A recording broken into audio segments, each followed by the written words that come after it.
everybody, it's your friendly dog trainer, April Bolivar. Hey everyone, it's your friendly dog trainer, April Bolivar. Thanks so much all my return watchers for coming in and watching my video. And if this is the first time that you're coming in and watching my video, I want to thank you as well. And my name is April Bolivar. I'm a certified dog trainer. I'm an honors graduate of Animal Behavior College, and I've been dog training for over 10 years, and it is my passion to help you enrich your bond with your dog. So I want to start off by asking you to please subscribe, because when you subscribe, you're always notified, and that way you never miss another awesome video. So today we're going to be talking about setting your dog up to succeed and having reasonable expectations. These are two really important factors that you need to consider and remember when you start your dog training. Look, you want to rock those dog training sessions, right? You want to start them out positive, end them positive, and have them go well. You want you and your dog to bond and flow with each other while you're working with them. There's some things that you really need to do before you start training to have those awesome rock-on dog training sessions. If you missed my previous video from last week, you'll want to watch that, because that tells you the 3 important behavior issues that you need to have and have developed to make sure that you excel at your dog training. But today we're going to talk about these 2 important factors: setting your dog up to succeed and having reasonable expectations. And this is going to really help you rock your dog training sessions and succeed in your dog training. Now, having reasonable expectations. This is so important. If you have unrealistic expectations about how fast your dog is going to learn, how your dog training is going to progress, you are not going to have a good, positive dog training experience, and you and your dog are not really going to rock your dog training sessions and excel in your dog training. So, what are the reasonable expectations to having that you should have for your dog training?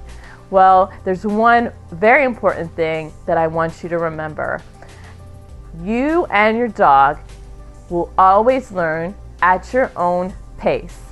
Your dog is unique, and he won't always learn the same way or as quickly as another dog may learn. Never compare your dog to another dog when you're training with your dog. I always impact on my group classes that I don't want them to compare their dog with someone else's. If there's a dog in the class that's just shooting through all the commands and cues, and your dog seems like it's lagging behind, don't feel like I'm doing something wrong. My dog isn't smart enough. Your dog is unique, and he'll learn at his own pace. If you have reasonable expectations for your dog training, knowing that your dog will learn at its own pace, giving your dog that time to learn each cue at its own pace, and knowing that sometimes you and your dog may be having a bad day and you just have to walk away from that dog training session, those are all reasonable expectations. So knowing your dog is going to learn at its own pace, knowing that you and your dog are both learning something new. So give yourself, both of you, some time and grace while you're learning. That's having reasonable expectations for dog training. Going into a dog training session and saying, well, my dog should learn sit in 1 session is very unrealistic, right? Know that your dog will learn the cue. Go into each training session with a positive thought process, a positive outlook, knowing that it's really about you and your dog bonding together, having fun, and moving forward at your dog's pace. So if you don't achieve all the goals you want in the dog training session, it's okay.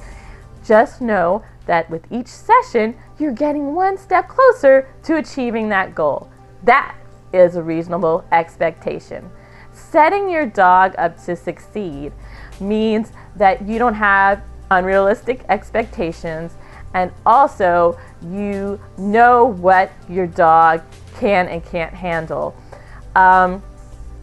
If you're working with your dog and you're working on stay, if you know your dog can't hold a stay past 3 minutes, don't ask your dog to hold a past 3 seconds. Don't have your dog hold a stay for try and hold a stay for 10 seconds. That's an unreasonable expectation, and that's not setting your dog up to succeed. That's setting your dog up for failure. So make sure you know where your dog is, work at their pace, and set them up to succeed. What this also means is if you know that your dog jumps, know that your dog is going to, if it jumps in the house, know it's going to jump outside the house too.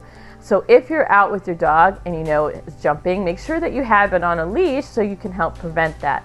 And here's another really great tip that I usually only give to my clients, and it's this: prevention is the best thing to do. So if you're working with your dog on curbing its jumping behavior, and your dog doesn't have it down yet, and say it's Christmas time and you're going to have the whole family over, well, you're not going to be able to work with your dog to do the steps that you've been working with your dog to help prevent it from jumping. So what can you do, right? Well, this is your get out of free jail card in a sense. Prevention. So in prevention, we're going to put the dog in a crate or put them in another room and prevent that jumping behavior. That is going to ensure your success. You are having reasonable expectations of your dog. You know that your dog still is jumping on people. It hasn't, you haven't solved that behavior issue yet. You know that they won't be able to help jumping on all the guests and the people, and you also know that you won't be able to prevent that from happening. So the reasonable expectation, you know that your dog isn't going to be able to not jump on people, so we're going to go with the prevention, and we're going to put our dog in a crate or another room, thus preventing the behavior. This is really going to help you in being successful with working out that behavior. Your dog is not going to be able to partake of that behavior. It's not going to set your training back. You're going to still stay on that same awesome road that you're traveling. You're not going to fall back any steps because you're preventing that from happening, and you set up reasonable expectations. You know your dog can't not help but jump right now because you haven't solved that behavior issue yet, so you're preventing it from happening so you don't go backwards in your training. So remember, always have reasonable expectations of what your dog can and can't do, and set up your dog for success. Know your dog's limits, know what it can and can't do, and if it's something like a behavior issue that you know you aren't going to be able to control at the time, prevent it, so that way you're setting your dog up to succeed in your dog training. I hope that this video gave you some really good insight on how to rock your dog training sessions when you have reasonable expectations about you and your dog, about your training, and about your dog's abilities, when you set your dog up to succeed by preventing things that you know that bad behaviors you know that they can't help but do because you haven't solved them yet, and knowing, like for instance, how long your dog can hold a stay, knowing what cues it can and can't do, and not pushing too far beyond those, setting your dog up to succeed. You are going to rock your dog training sessions. So I hope you enjoyed this video. If you did, please give it a thumbs up. Make sure you share. Have everyone you know get this great information about being able to have successful dog training sessions by setting their dog up to succeed and knowing and having reasonable expectations. And also make sure you subscribe and be sure to take the quiz as well. I love interaction, I love getting comments and feedback, and I love interaction with you. So what do you think? Do you think having reasonable expectations and setting your dog up to succeed is important, is something that you need to do before you start training, or no, it's not important? Answer the quiz, let me know, and thanks so much for coming in. I'll see you again next week for another Friendly Dog Trainers YouTube video. Bye.